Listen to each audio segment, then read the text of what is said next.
Brotherlies, sisterlies.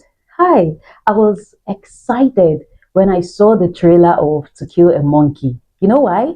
Because of the A-list actors in it and also the brains behind To Kill a Monkey, Kemi Adetiba. Ever since I watched King of Boys, I fell in love with her. I'm not talking about the series, I'm talking about the actual movie. For the series, I have my misgivings. Well, she was also the creator of Wedding Party. Well, that's by the way. So, because of all of these things, I was ecstatic to see this movie. But hey, my expectations fell like a pack of cards. I wanted to cry. Yes, in fact, I did cry. Because how do you get from something amazing to what I saw? Yes, I saw lots of glowing reviews online. And I'm like, is it the same movie that I saw, that you saw? The same that dropped on Friday on Netflix. Ah, anyways, we won't always have to agree, would we? I know some of you will want to come at me. I know. Voltron. Yes. Yes, I know you want to come at me. But this is a movie review. I'm a movie buff and also a movie critic. So I will tell you the good, the bad, and the ugly. It's for you to take it if you want. If you don't want to take it, there's nothing else I can do. Anyways, before we delve deep into the good, bad, and the ugly of this movie, please like, subscribe, hit the notification bell to be one of the first to know when we drop any trending gist, including movie reviews sometimes. Now to the synopsis. Efemini is a programmer, a developer who poverty knew his house address. He was so poor, he even couldn't afford to bury his mom or pay the hospital bills of his wife, who just gave birth to multiple babies, triplets. He was already swimming in debts, and he had to always listen to the incessant abuse of his mother-in-law, telling him how less of a man he is because he was poor. The poverty trouble was just on a constant. So he was looking for a way out. And then just when he was about to hit jackpot, he was sending messages, emails to a tech company. And finally, when he was able to push through to get an interview with them that was supposed to turn his life around, his village people came knocking. From there, he moved on, still struggling with the family. And then he met an old school friend where he was working, Obuz the Boss, played by Buchi Franklin. This his friend was a criminal, had lots of thugs around him. You would know that his business is not smooth, it's not good. So he helped Efemini because Efemini saved his life when they were in school. They had a very strong bond that one would think nothing could break that bond. Efemini and Obuz entered into a business deal, and Efemini became thinking rich. At that level of wealth comes another level of demons that he had to conquer. And then their friendship was tested with wealth, with Efemini's daughter. His marriage was also tested. Their friendship was tested.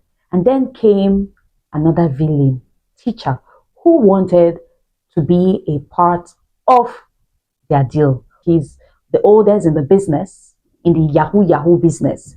He felt he had to take a portion of whatever they were making.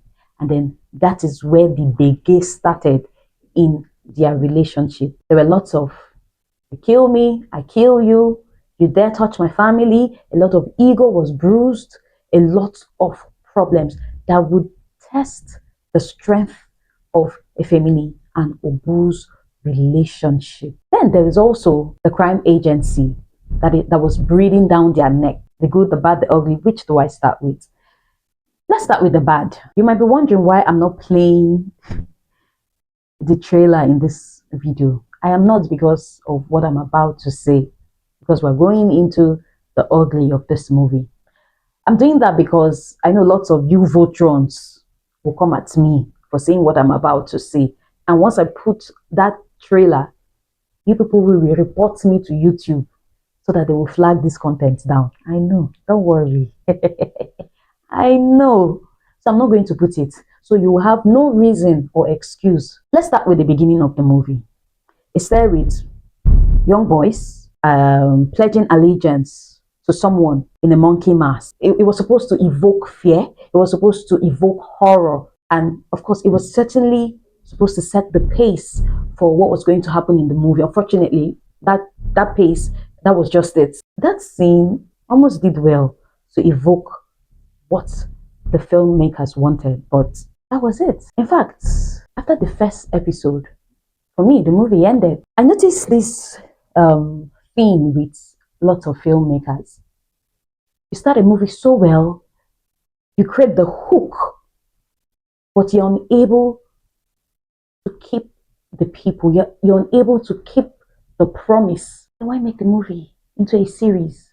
Why make it so long? The movie was just all over the place. It was like trying to play this puzzle, that puzzle game, trying to fit all of them into a part. And then Efemini, acting was top notch, but his character, I'm sorry to say this, well, I'm not sorry, his character was stupid. I'm not saying he's stupid, I'm saying his character was stupid. Why do I say this? A man that has been poor from birth to adulthood is supposed to have some sense, right? You happen to be able to get the money after doing a job, a work that you did reluctantly, something you would on a normal day you would not do. You suffered to get that money. You carried the money, you carried the envelope in the night. You carried it like this. You didn't put it in your pocket. You just carried the money. For someone who has seen poverty, you carry money like that. How? Then the character teacher, played by Chidimokeme. Come on, you could have gotten Papa Ajasco to play that role. Okay, we won't take Papa Ajasco seriously because he likes comedy, right? We won't take him seriously. That's true. That's true. But if you want to give someone bald head, do we have to see the wig cap? It was so glaring. Who was the makeup artist? I could see the brown cap on his skull. Come on now, come on. When I saw the explosion, the car exploded, and I think it was just breeze that touched the teacher, and was it his wife that was there? I expected debris everywhere. I expected something to even hit them. The only thing they were hit by was breeze, air. Okay, that's me picking individual scenes. In general, if you want to create a crime movie, don't you think it's best to get snippets from a crime lord? Don't you think it's best to research, understand how they think? Because this Efemini, the guy was really stupid in his character. That character was really, really stupid. The nonsense that he did. Someone with poverty from birth was kind of rubbing shoulders with Obos. It was kind of daring. It was like he did not know his place. He was always challenging authority. Even when he was talking to teacher, you talk to someone, you point, and for the way that Obos, his character, was crafted, he's not supposed to take that from anyone, even his brother. But I guess they're trying to portray how he loved Ife. I was even upset myself how he kept challenging his authority. For someone that gave the impression that is a fantastic developer. Hey God, not once did we see his skills at work. Yes, he's still doing Yahoo Yahoo, Abi, for them. And they were known as the Monkey. They didn't really tell us what the name of their band was. We know about the case, Monkey Case. So let's say they are monkey business. Okay, he was the mastermind behind the business, yeah, and he was raking in dollars, millions of dollars, right? But not one time did they show us how he executed all of these things. All we were doing, all that was happening was hearing. When are we going to see the real thing. Why is it that Nigerian movies, they major on the minors a lot? If he's a Yahoo boy and he has a monkey business, it behoves it on you to show us the inside of the business. Yes, they did. But when Efemini came on board, I expected that. He will show us the magic that he's doing. He will show us what is it about him that made him became puffed up. So Crazy Mo and Ife happened to pass by each other in the hospital 3 years ago. Now listen, they did not even have a conversation. Understand me?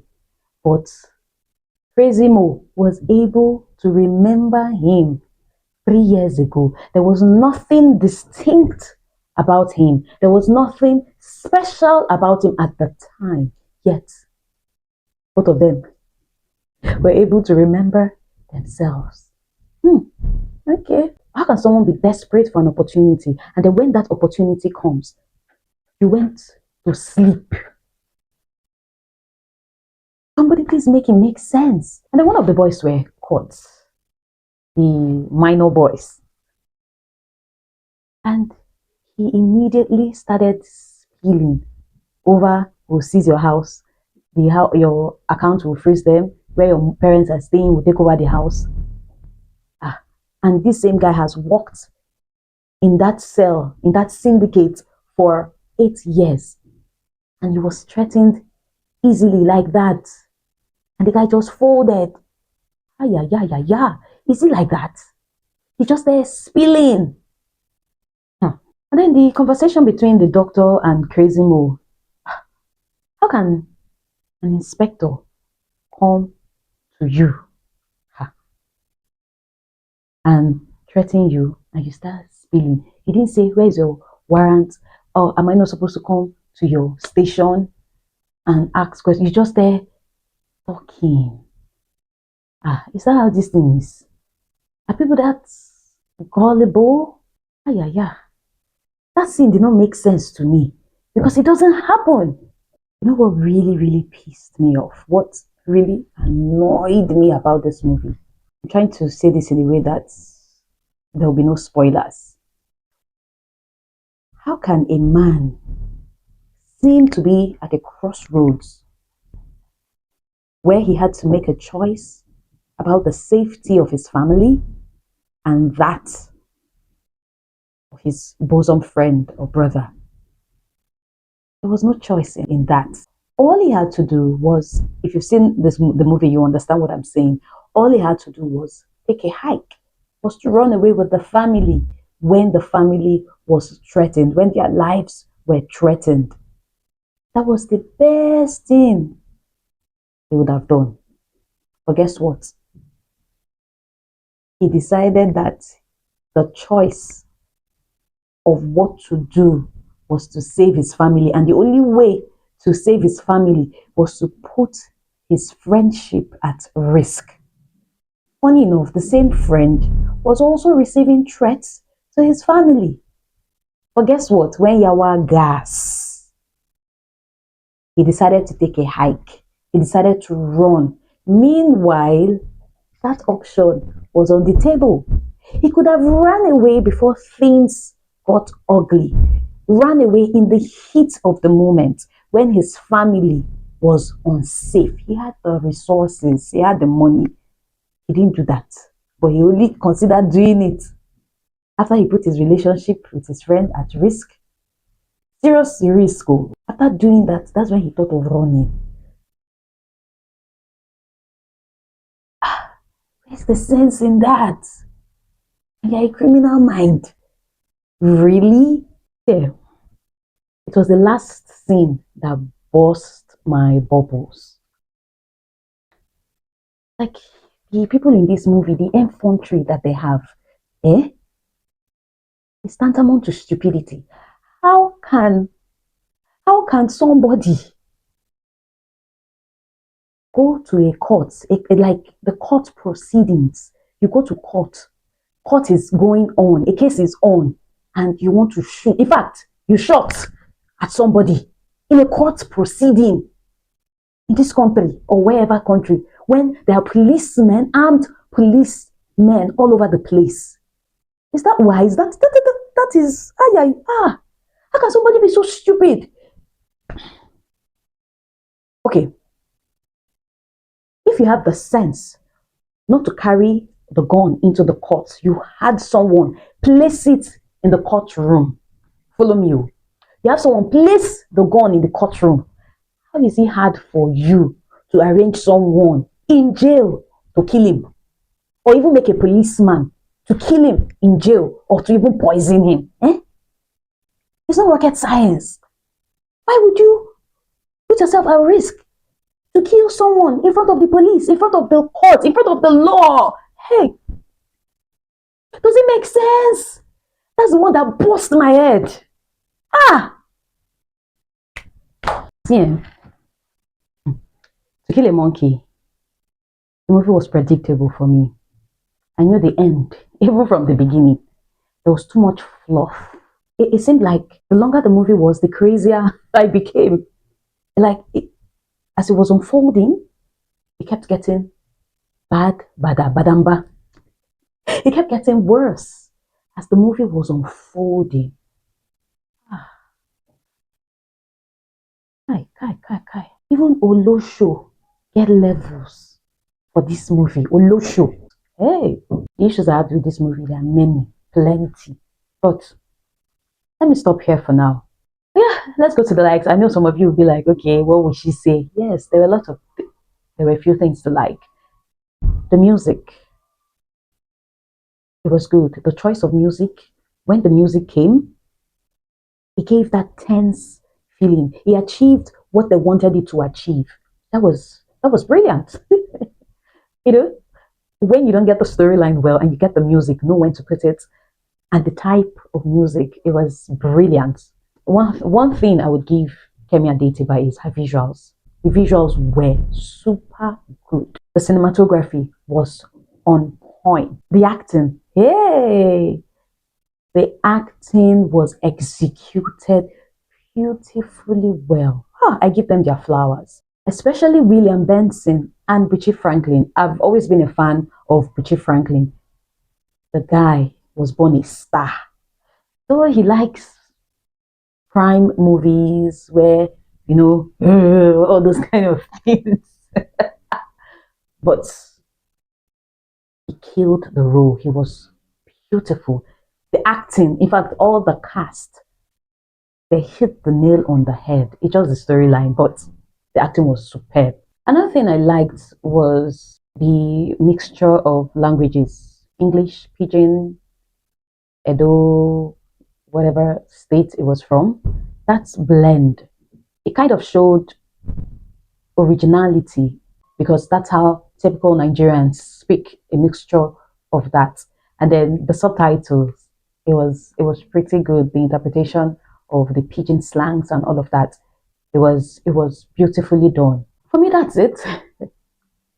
I know some of you are hating on me right now, but I would love to hear your thoughts about this movie, To Kill a Monkey. Before you come at me, just watch it again, so that you catch what I'm trying to say. Anyways, I understand the investment that was put into the movie, the time, the skills, everything that was put into the movie. But a good movie is a movie that has a good storyline that can captivate, not just hook someone and leave them hanging, or do a movie that goes spiral, which was what was happening. You do a movie, you hook from start to end. This movie, I could weep, really, because of the high expectations. It's sad for me, it's sad, really.